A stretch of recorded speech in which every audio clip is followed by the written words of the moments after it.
अस्सलामुअलैकुम वरहमतुल्लाहि वबरकातुहू। बिस्मिल्लाहिर्रहमानिर्रहीम। नाजरीन, आज का एपिसोड बहुत ही रोमांटिक है, देखते ही मज़ा आ जाएगा। आज के एपिसोड में आप देखेंगे कि समर के ऑफिस में जाने के बाद कबीर घर आकर पार्क में बैठे जन्नत के साथ मज़े उड़ा रहा होगा। ये सब देखते ही हानिया इनकी वीडियोस और फोटोज़ बनाएगी, पिक्चर्स बनाएगी और बनाते ही समर के नंबर पर सेंड करेगी। समर देखते ही गुस्से की आग में जलता हुआ घर पहुंचेगा। तो घर पहुंचते ही उसे अंदाज़ा होगा कि कबीर जन्नत को ले जा चुका है।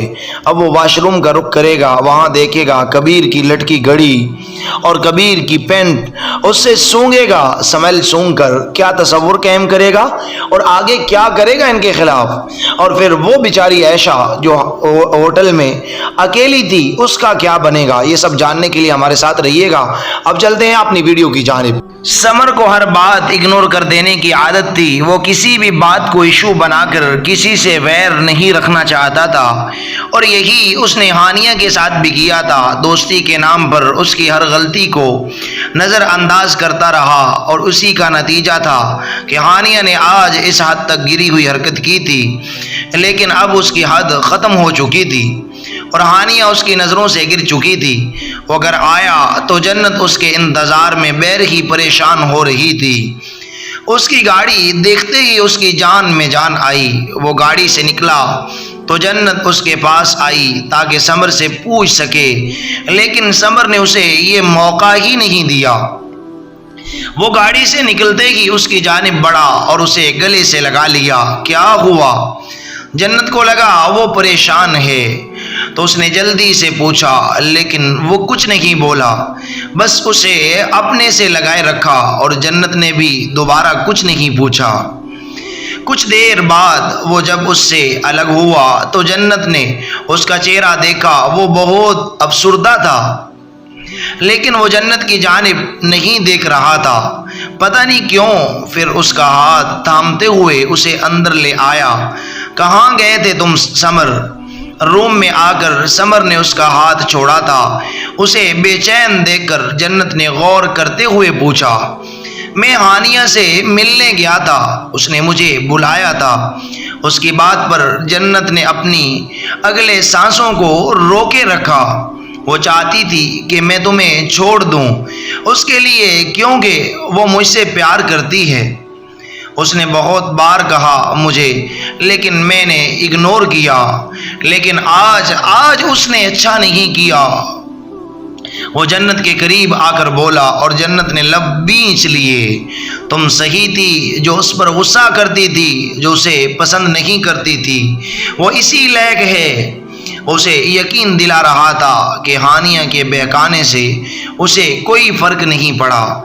मैं उसे सिर्फ इसलिए नापसंद करती थी क्योंकि मुझे लगता था तुम उसे चाहते हो। मुझे किसी से कोई मतलब नहीं है समर, मुझे बस तुमसे मतलब है। जन्नत ने उसे देखते हुए कहा, मैं उसे नहीं चाहता, मैं बस तुम्हें चाहता हूँ, सिर्फ तुमसे प्यार करता हूँ। I love you so much. वो जल्दी से बोला और उसे सीने से लगा लिया। उसके हाथ जिस तरह जन्नत के ऊपर हरकत कर रहे थे, उससे जन्नत को अंदाज़ा हो रहा था कि वो कितना बेचैन है। इतने परेशान क्यों हो रहे हो? वो सर उठाकर उसे देखते हुए बोली, तुम भी मुझसे प्यार करती हो ना? समर एक बात बस उसके होंठों से इकरार सुनना चाहता था ताकि उसके दिल के सारे शक ख़त्म हो जाएं। तुम्हें क्या लगता है? जन्नत ने संजीदगी से पूछा। वो देख तो सकता था उसकी आंखों में अपनी मोहब्बत, लेकिन दिल में जो बदगुमानी थी वो इस कदर हावी थी कि यकीन भी कमज़ोर बना रही थी। उसने बिना कुछ कहे उसे दोबारा खुद से लगा लिया। वो समर के बदलते रवैये के बारे में सोचकर परेशान हो रही थी, लेकिन लाख कोशिशों के बाद भी उसे समझ नहीं आई कि आखिर वो ये सब क्यों कह रहा है। वो बाहर गार्डन में ही बैठी थी। कबीर के आने पर वो अपनी सोचों से बाहर निकली। कबीर, तुम ऐशा आपी को नहीं लाए साथ? वो खुशदिली से बोली, नहीं, बहुत लंबा सफ़र था ना, तो मैंने सोचा आज का दिन वो रेस्ट कर ले। कबीर ने अच्छा सा बहाना बनाया और मुझे तुमसे एक बात भी कहनी थी। वो जो तय करके आया था सीधे उस बात की तरफ बढ़ा। बोलो ना, क्या बात करनी थी? जन्नत ने उसे बैठने का इशारा किया। बहुत ज़रूरी बात है जो मैं कब से तुमसे कहना चाहता हूँ, लेकिन मुझे डर है कि कहीं तुम नाराज़ ना हो जाओ। कबीर ने उसके चेहरे पर नज़रें जमाए कहा, मैं तुमसे कैसे नाराज़ हो सकती हूँ कबीर? तुमसे तो अगर चाहूँ तब भी नाराज़ नहीं हो सकती। पता है, तुम मेरी कहानी में एक एंजल की तरह हो।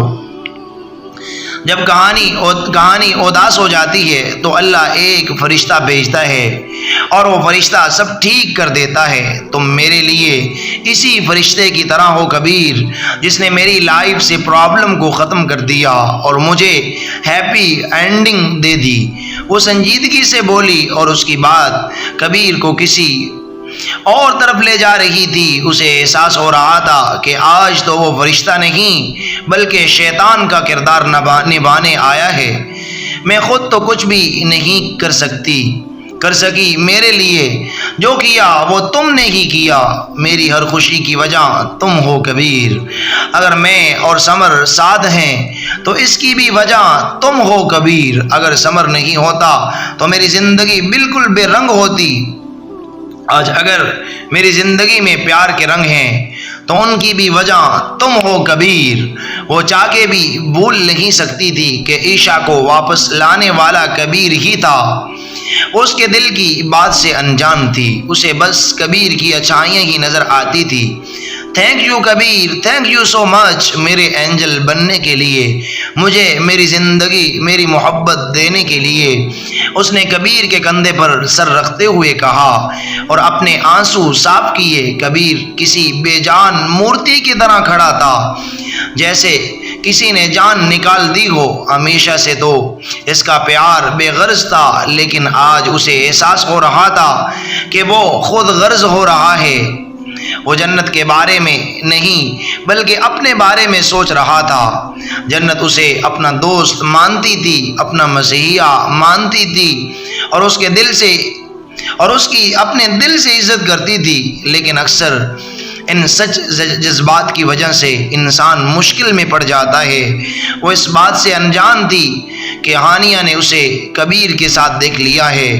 हानिया समर की कल रात वाली इंसल्ट के बाद जन्नत को सुनाने के इरादे से आई थी, लेकिन बैरही कबीर को उसके साथ देखकर रुक गई। उसके शैतानी दिमाग में जो तरकीब आई उसके मुताबिक उसने दोनों की तस्वीर लेकर समर के नंबर पर भेज दी। इसी प्यार की बात कर रहे थे ना तुम? मुझे नहीं पता था कि तुम्हारा खून इतना गंदा है। लगता है इसका ख्याल नहीं रखते तुम। तभी तो देखो कैसे खुले आम किसी और के साथ मज़े कर रही है। इससे तो बेहतर ही हूँ मैं। उसने तस्वीर के साथ ही अपनी दिल की भड़ास निकाल दी और बैर के बैर ही लौट गई। जन्नत कबीर से दूर हुई और मुलाजमा से काफ़ी का ट्रे लेकर टेबल पर रखा। चुप क्यों हो, बताओ ना क्या बात करना चाहते थे? कबीर को खामोश देखकर वो बोली, अगर मैं किसी दिन तुम्हारे दुख और उदासी की वजह बन गया तो? कबीर ने संजीदगी से पूछा। मुझे पता है वो दिन कभी नहीं आएगा, बल्कि ऐसा तो ख्वाब में भी नहीं आएगा कभी। मुझे इतना यकीन है तुम पर। जन्नत ने पुरयकीन लहजे में कहा। अब कबीर उसका यकीन नहीं तोड़ सकता था। जन्नत ने काफ़ी का मग उसकी जानिब बढ़ाया। कबीर ने हाथ बढ़ाया ही था, लेकिन काफ़ी जन्नत के हाथ से छलक कर उसके ऊपर गिर गई। Oh no, I am sorry Kabir, वो नदामत से बोली। कोई बात नहीं। कबीर ने हाथ से ही शर्ट को साफ करना चाहा। तुम अंदर जलकर शर्ट चेंज कर लो, काफ़ी का दाग रह जाएगा वरना। जन्नत ने परेशान होते हुए कहा तो कबीर ने सर हिला दिया और उसके साथ अंदर आ गया।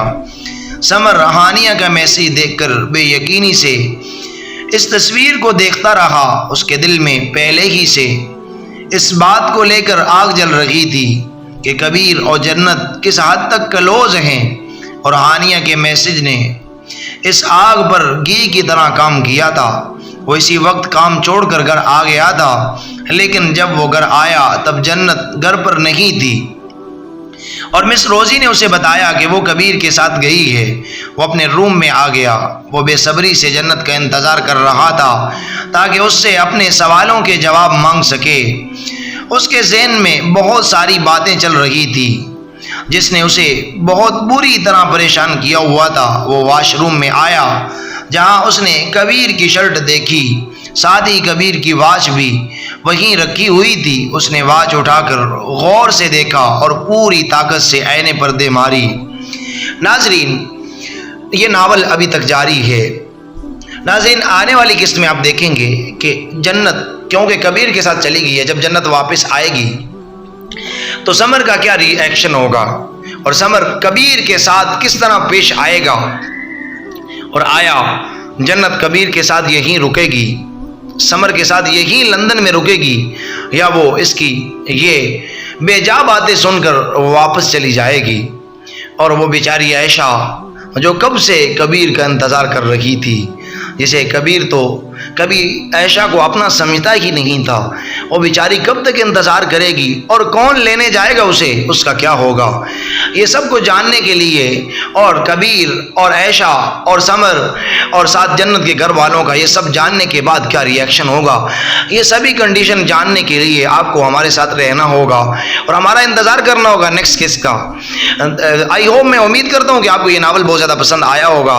अगर आप ये चाहते हैं कि नेक्स्ट वाला एपिसोड जल्द अज जल्द अपलोड किया जाए तो प्लीज़ हमारे चैनल को सब्सक्राइब कीजिए, हमारी वीडियो को लाइक और शेयर कीजिए और कमेंट्स बॉक्स में अपनी राय का इज़हार ज़रूर कीजिए। नेक्स्ट एपिसोड तक हमें इजाज़त दीजिए। जज़ाकुमुल्लाहु खैर। आपका अपना चैनल इंटरेस्टिंग स्टोरी।